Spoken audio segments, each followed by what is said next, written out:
אוזניות איכותיות רעננה, נעשה היום על הסולו בי צבע לבן. האריזה בערך בגודל כף יד, אהבה יחסית, היא שוקלת 600 גרם בערך. ביטס ביי דוקטור דרי, יש לנו פה את זה, כמו סולו HD רק יותר קטן, הקופסה. האריזה מגיעה ככה, יש לנו פה את הנרתיק מלמעלה ואת הקופסה פה. בתוך הקופסה יש לנו שתי כבלים, כבל קונטרול טוק וכבל רגיל.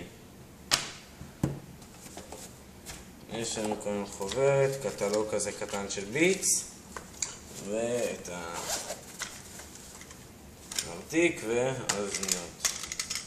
אוקיי, האוזניות הם סוג של שילוב בין הסולו HD לסולו מיני. מבחינת איכות בנייה הוא די טוב יחסית, אפילו טוב מאוד, חוץ מהקטע שהם רופפים פה טיפה, שמרגיש טיפה כמו הסולו מיני.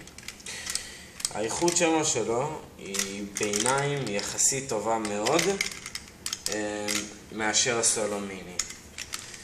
האוזניות בגודל של הסולו HD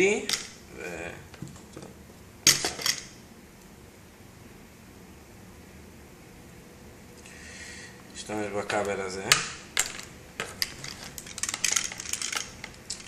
דרך אגב, הבי הוא לא חרוט כאן, וחתיכה שלמה כאן. קשה מאוד להוריד אותה, אבל זה מקובע כזה.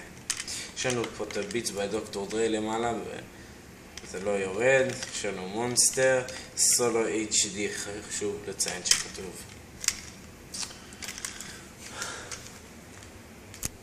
האוזניות די נוחות יחסית מהסולו מיני, אבל פחות נוחות כמובן מהסולו HD.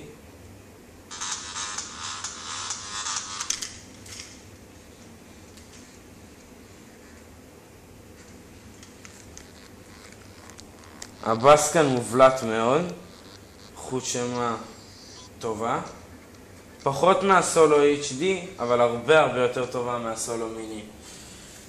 זה הסולו בי, זה לא סולו HD, אבל זה הרבה יותר טוב מסולו מיני.